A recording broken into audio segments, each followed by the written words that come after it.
बिस्मिल्लाहिर्रहमानिर्रहीम अस्सलामुअलैकुम। तो आज की इस वीडियो से हम स्टार्ट कर रहे हैं क्लास 9 का चैप्टर नंबर 7। चैप्टर का नाम है प्रॉपर्टीज़ ऑफ मैटर। इसके अलावा बाकी जो आपके चैप्टर्स हैं इसी बुक के, उन सब की प्लेलिस्ट भी बनी हुई है। वो आपको प्लेलिस्ट से कैसे मिलेंगी वो इंशाल्लाह मैं इस वीडियो के लास्ट पर आपको बता दूंगा। इसके अलावा आप ख़ुद भी जब चैनल को विज़िट करेंगे तो आपको समझ आ जाएगा कि प्लेलिस्टें कहाँ पर हैं। और इस चैनल पे इंशाल्लाह आपको मैथ की वीडियोस भी मिलेंगी, तो चैनल को सब्सक्राइब करके रखें ताकि हर एक नई वीडियो का नोटिफिकेशन आप तक मिल जाए। इस वीडियो में हम पढ़ेंगे कि kinetic molecular model of matter क्या चीज़ है, सॉलिड, लिक्विड और गैस, इन तीनों को हम एक्सप्लेन करेंगे इस मॉलिक्यूलर मॉडल को यूज़ करते हुए। यहाँ से जो जो इम्पोर्टेंट पेपर में शॉर्ट क्वेश्चन आते हैं, जो एमसीक्यूज आते हैं, वो भी इंशाल्लाह साथ साथ आपको बता दिया जाएगा। तो स्टार्ट करते हैं अपने टॉपिक को। वीडियो अच्छी लगे तो शेयर लाजमी कीजिएगा और कमेंट में मुझे बताइएगा भी। तो स्टार्ट करते हैं अपने टॉपिक को, kinetic molecular model of matter. तो सबसे पहले तो आपको ये समझना है कि ये मैटर क्या चीज़ है। मैटर उर्दू में से कहते हैं मादा। इसके बारे में आपने पहले भी पढ़ा होगा कि मैटर उसे कहते हैं हर वो चीज़ जिसका कोई ना कोई मैस हो और प्लस वो जगह भी घेरती हो। ठीक है, उसका मैस हो और वो क्या करे, कोई ना कोई स्पेस भी ले, कोई जगह भी घेरे अपने इर्द गिर्द, उन चीज़ों को हम कहते हैं मैटर। और ये बहुत सी चीज़ें आप अपने इर्द गिर्द जो कुछ भी देख रहे हो, जो आप छू सकते हो, जो आपको नज़र आ रही हैं, वो तकरीबन सारी क्या है, मैटर ही हैं। ठीक है, कोई मैटर में भी कोई सख्त हालत में हो, कोई लिक्विड हालत में हो, कोई गैस हालत में हो, लेकिन वो है सारी क्या है, मैटर है। तो ये जो आपका है kinetic molecular model of matter, ये एक्चुअली में क्या करता है, ये आपको बताता है कि आपके इर्द गिर्द जो मादा है, जो मैटर मौजूद है, उसके अंदर क्या क्या ख़ास बातें मौजूद हैं, चाहे वो मैटर चाहे वो मादा किसी भी किस्म का। ये कुछ बातें हैं जो इस मॉडल में बताई गई हैं, वो हर एक में मौजूद होती हैं। अब वो कौन सी बातें हैं जो हर एक मादा में मौजूद है, हर एक मैटर में मौजूद है, तो उनको स्टडी कर लेते हैं। तो सबसे पहले इस मॉडल में जो आपको बताया जाता है वो ये कहा जाता है कि matter is made up of particles called molecules, कि आप अपने इर्द गिर्द जितने भी चीज़ें देख रहे हैं वो छोटे छोटे पार्टिकल से मिलकर बनी हुई हैं, और इन पार्टिकल्स को हम क्या कहते हैं, मॉलिक्यूल्स कहते हैं। फिज़िक्स में मॉलिक्यूल का ही वर्ड यूज़ किया जाता है, लेकिन अगर आप केमिस्ट्री की बात करें वहाँ पर हम कहते हैं कि हमारे इर्द गिर्द जो छोटी छोटी चीज़ें हैं वो एटम से मिलकर बनी हैं।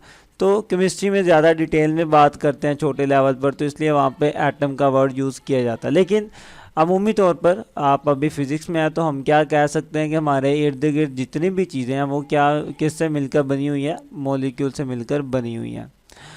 और नेक्स्ट इस मॉडल के अंदर क्या बात कही जाती है, वो ये कहते हैं the molecules remain in continuous motion, कि इनके अंदर जो मॉलिक्यूल मौजूद हैं वो हर वक्त क्या करते रहते हैं, हरकत करते रहते हैं, वो हर वक्त मोशन में रहते हैं। तो दो बातें कि अपने इर्द गिर्द जितनी भी चीज़ें आप देख रहे हैं वो छोटे छोटे मॉलिक्यूल से मिलकर बनती है। और नंबर 2 कि ये जो मॉलिक्यूल हैं ये हर वक्त क्या करते रहते हैं, अपने मोशन में रहते हैं, हर वक्त हरकत करते रहते हैं। और नंबर 3 में ये मॉडल आपको बताता है कि मॉलिक्यूल्स अट्रैक्ट ईच अदर, कि जो मॉलिक्यूल हैं वो हमेशा एक दूसरे को क्या करते रहते हैं, अट्रैक्ट करते रहते हैं। तो ये 3 बातें हैं जो आप अपने इर्द गिर्द हर एक चीज़ के अंदर देखोगे, जो भी आपको अपने इर्द गिर्द मैटर नज़र आ रहा है ये तीनों बातें उसके अंदर होल्ड करेंगी। एक तो वो छोटे छोटे पार्टिकल से मिलकर बना होगा जिसे हम कहते हैं मॉलिक्यूल्स, और दूसरी बात उनके जो मॉलिक्यूल्स हैं वो हर वक्त क्या करते रहेंगे, मोशन में रहेंगे। और तीसरी बात कि वो मॉलिक्यूल्स क्या करते रहते हैं, एक दूसरे को अट्रैक्ट करते रहते हैं।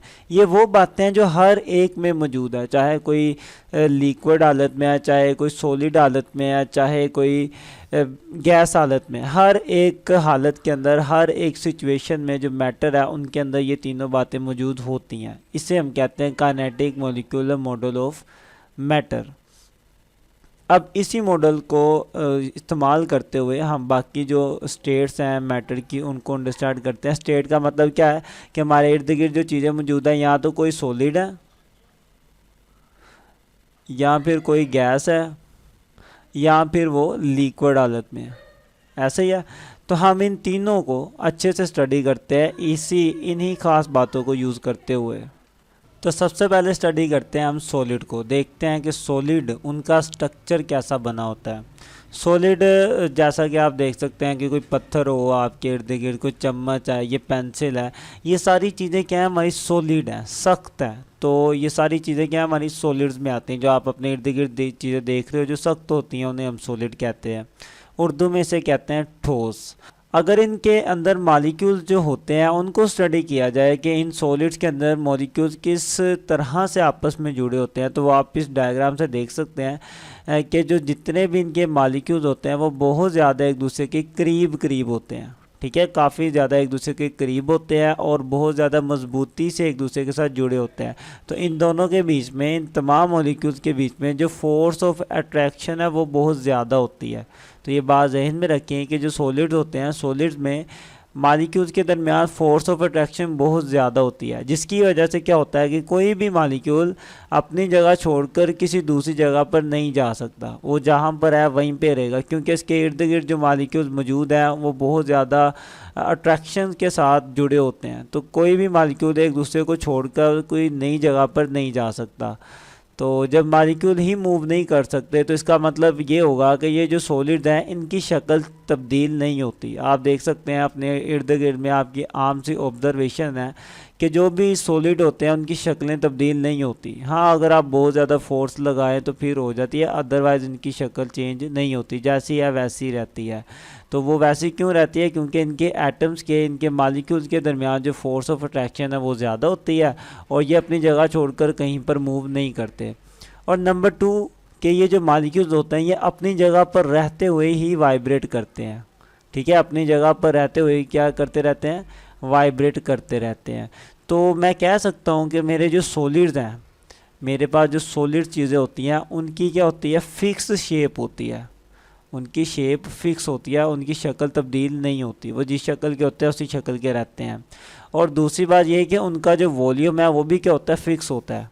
सॉलिड का वॉल्यूम भी क्या होता है? फिक्स होता है। वॉल्यूम का मतलब यह है कि वो कितनी जगह अपने इर्द गिर्द घेर रहे हैं। मेरे पास अगर चम्मच है तो एक चम्मच अपने इर्द गिर्द जितनी जगह घेरेगा वो क्या होगा? चम्मच का वॉल्यूम होगा। इसी तरह इस पत्थर का, इस पेंसिल का, ये जितनी भी अपने इर्द गिर्द जगह घेर रहे हैं उसको मैं कहूँगा ये इनका वॉल्यूम है।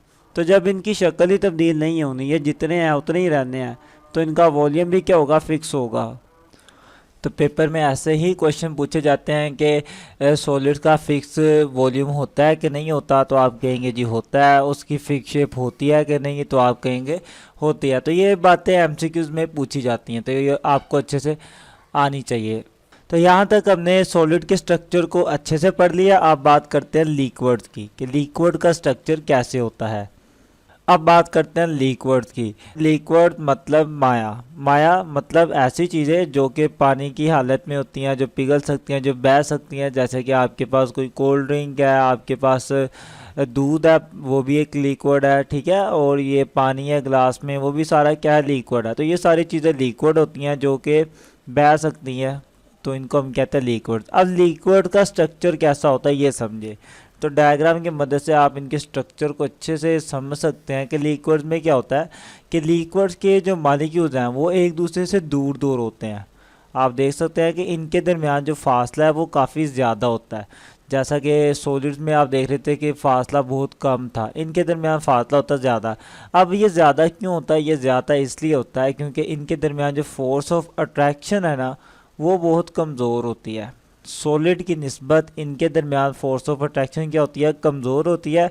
ये इतनी ज़्यादा ताकत के साथ एक दूसरे को नहीं खींच रहे होते। इसका नतीजे में क्या होता है? एक तो इनके दरमियान फासला भी ज़्यादा हो जाता है, और दूसरी बात कि ये जो मॉलिक्यूल्स होते हैं ये एक दूसरे के ऊपर स्लाइड करके दूसरी जगह मूव कर सकते हैं। एक मॉलिक्यूल दूसरे पे स्लाइड करके कहीं और जा सकता है, तीसरा कहीं और जा सकता है।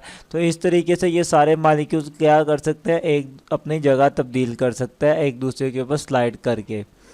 तो जैसा कि अब ये अपनी जगह तब्दील कर सकते हैं, और आपको पता है जो लिक्विड्स होते हैं, अगर मैं इस लिक्विड को ग्लास में डालूंगा तो इनकी शक्ल ग्लास जैसी हो जाएगी।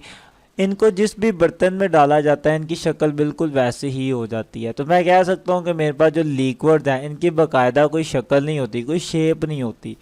तो यही बात मैंने लिखी हुई है, नोट फिक्स्ड शेप, के जो लिक्विड्स होते हैं उनकी जो शेप है वो फिक्स नहीं होती।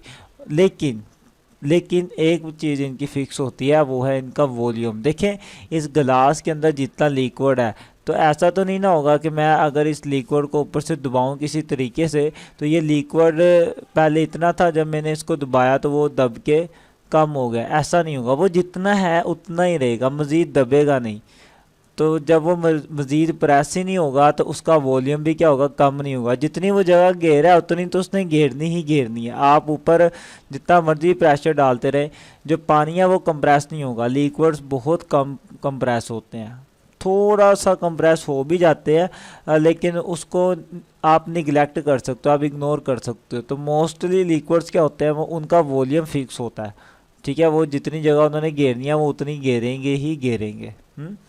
तो मैं कह सकता हूँ कि फिर मेरे पास जो लिक्विड्स हैं इनका जो वॉल्यूम होता है वो फिक्स होता है, तो है फिक्स्ड वॉल्यूम। तो ये दोनों बातें आपको अच्छे से याद होनी चाहिए कि लिक्विड का पहली बात इनकी कोई फिक्स शेप नहीं होती, और दूसरी बात इनका क्या होता है, वॉल्यूम फिक्स होता है।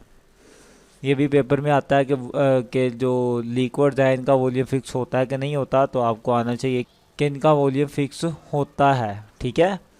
तो ये सारी बात थी लिक्विड्स की। लिक्विड्स के मालिक्यूल्स एक दूसरे पे स्लाइड कर सकते हैं, इनके दरमियान फोर्सेस कम होती है, इनकी कोई ख़ास शक्ल नहीं होती, और इनका वॉल्यूम ज़रूर ख़ास होता है। इस लिक्विड्स के बाद मूव करते हैं अपने गैसेस के ऊपर। देखते हैं गैसेस क्या चीज़ है। आपको पता है कि गैसेस क्या है, इनका स्ट्रक्चर भी एक डायग्राम की मदद से समझते हैं कि जो गैसेस होती हैं इनमें एक्चुअली में होता क्या है। गैसेस के मालिक्यूल्स एक दूसरे से बहुत ज़्यादा दूर दूर होते हैं, लेकिन बहुत ज़्यादा दूर होने का मतलब ये नहीं है कि अब इनके दरमियान फोर्स ऑफ अट्रैक्शन ही नहीं है। फोर्स ऑफ अट्रैक्शन जो इनके बीच में रहेगी ही रहेगी, लेकिन बहुत कम हो जाएगी। इनके दरमियान जो अट्रैक्शन की फ़ोर्स है, ठीक है, वो क्या हो जाएगी, वो बहुत कम हो जाएगी। फोर्स ऑफ अट्रैक्शन कम हो जाएगी, लेकिन होगी ज़रूर। तो जो गैसेस होती हैं इनके मालिक्यूल्स एक दूसरे से दूर दूर होते हैं, फोर्स ऑफ अट्रैक्शन इनके दरमियान बहुत कम होती है, इनके दरमियान खाली जगह बहुत ज़्यादा होती है। आप देख सकते हैं कि कितनी दूर दूर मालिक्यूल्स हैं।